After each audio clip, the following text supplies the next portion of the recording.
اللہ تبارک و تعالی نے قرآن عزیز میں معراج النبی صلی اللہ علیہ وآلہ وسلم کے حوالے سے دو مقامات پر ارشادات فرمائے۔ ایک سورہ بنی اسرائیل جس کا نام سورہ الاسراء بھی ہے، اس کی پہلی آیت کریمہ میں جو حمد و صلوات کے بعد تلاوت کی، اور دوسرا سورہ النجم میں، اور اس کے علاوہ احادیث متواترہ میں معراج النبی صلی اللہ علیہ وآلہ وسلم کی رویداد، واقعات، اور خصوص بالخصوص مسجد اقصیٰ سے لے کر سدرۃ المنتہا، عرش اولی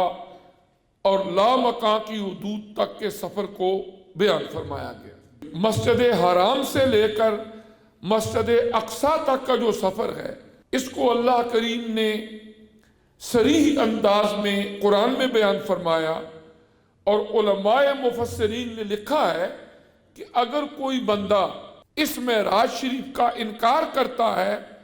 مسجد حرام سے مسجد اقصیٰ تک، تو یہ اللہ کے قرآن کا انکار ہے۔ اور اس کے بعد احادیث متواترہ سے جو معراج پاک کے حصے ثابت ہیں، اگر کوئی اس کا انکار کرتا ہے تو وہ صریح گمراہ ہے۔ اب یہ جو واقعہ معراج ہے، پہلی بات تو یہ ذہن نشین کر لینی چاہیے کہ یہ صرف کوئی خواب کا واقعہ یا صرف روح کا واقعہ نہیں ہے، بلکہ یہ واقعہ آقا نامدار مرشد قلب و نظر حضرت محمد مصطفیٰ صلی اللہ علیہ وآلہ وسلم کو جسم اور روح دونوں کو اللہ کریم نے معراج کروایا، اور اس کا پس منظر مفسرین کرام نے کچھ اس طرح بیان کیا کہ حضور علیہ الصلوۃ والسلام کی مکی زندگی انتہائی اذیتوں سے بھرپور تھی، مشکلات تھی۔ قریش مکہ آقا علیہ الصلوۃ والسلام کو بھی تکلیفیں پہنچاتے، اور پھر جو لوگ دائرہ اسلام میں داخل ہوتے ان کے لیے بھی زندہ رہنا انتہائی مشکل کر دیتے۔ ان حالات کے اندر مکہ مکرمہ میں دو ہستیاں ایسی تھیں کہ جو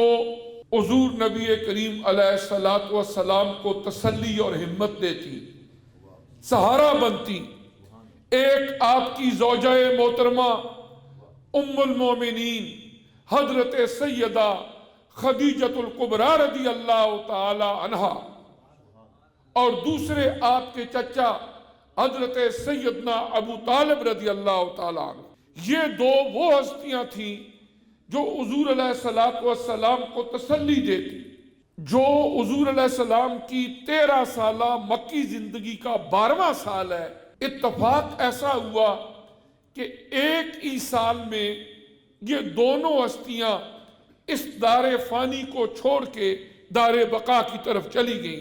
اس سال کو آقا علیہ السلام نے فرمایا کہ یہ عام الحزن ہے۔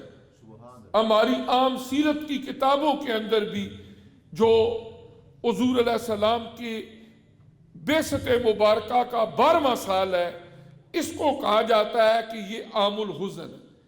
حضور علیہ السلام کے لیے غم کا سال۔ اور مفسرین کرام نے لکھا کہ جب آقا علیہ السلام کی طبع مبارک میں ان دونوں ہستیوں کے داغ مفارقت دے جانے کے بعد حزن، ملال اور کچھ پریشانی لاحق ہوئی، تو اللہ کریم نے رجب المرجب کی 27ویں رات کو آقا علیہ الصلوۃ والسلام کو مسجد حرام سے لے کر مسجد اقصیٰ تک، اور پھر مسجد اقصیٰ سے آگے 7 آسمانوں، عرش اولی، سدرۃ المنتہا اور لامکاں کی حدود میں اپنی بارگاہ قدس میں بلا کے اپنا دیدار عطا کر کے آپ کو تسلی دی کہ دنیا کے رشتے اگر سارے بھی ٹوٹ جائیں، تیرا رب تمہارے ساتھ۔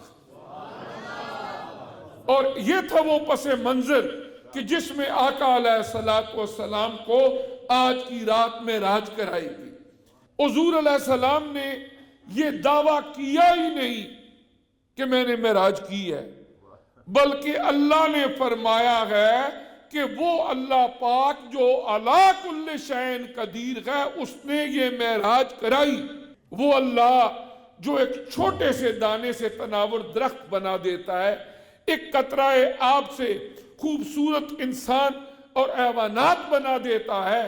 وہ اللہ جو آدم علیہ السلام کو بن ماں بن باپ تخلیق کر سکتا ہے، حضرت سیدہ حوا علیہ السلام کو وجود آدم خاکی سے جنم دے سکتا ہے، حضرت عیسیٰ علیہ السلام کو بن باپ پیدا کر سکتا ہے، اس کائنات کا سارا نظام چلا رہا ہے جو علی کل شیء قدیر ہے، وہ فرما رہا ہے کہ آقا علیہ السلام کو یہ معراج میں نے کروائی ہے۔ اللہ